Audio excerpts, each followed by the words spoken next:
Lovely Films presents.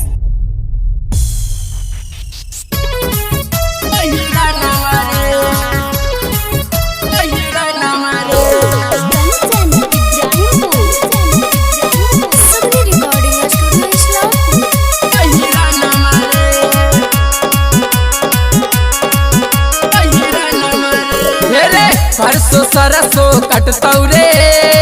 ओही जमाल हमारा परसो सरसो कटतौ रे ओही जमाल हमारा जहाँ कहो मन हो गहना मारे और मंगरी के घंघरी उठा के डालब जोरन मारे और आजकल के ऐसन हो बउआ हिरन मारे ओरे रे मंगरी के घंघरी उठा के डालब जोरन मारे और आजकल के ऐसन हो बउआ हिरन मारे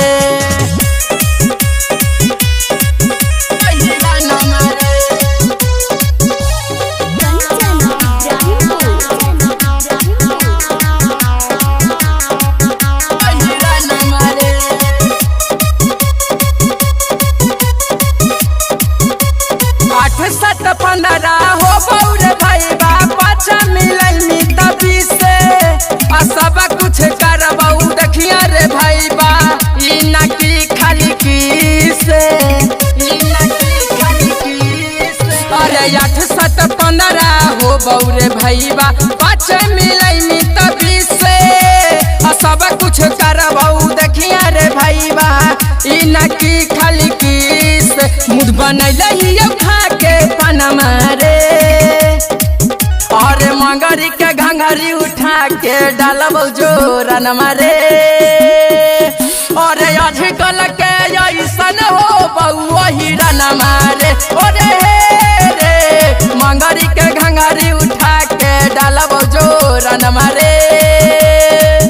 और आजकल के ऐसन हो बउआ हिरन मारे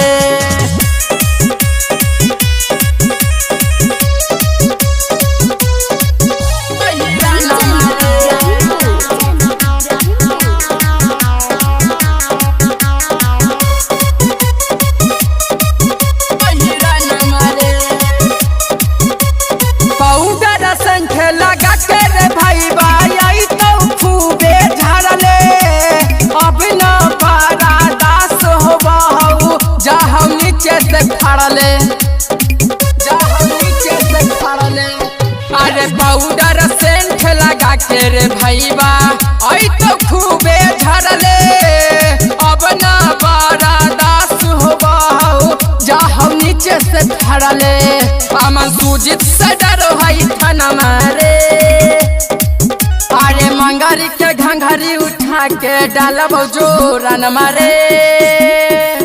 अरे आजकल के ऐसन हो बउआ हिरन मारे अरे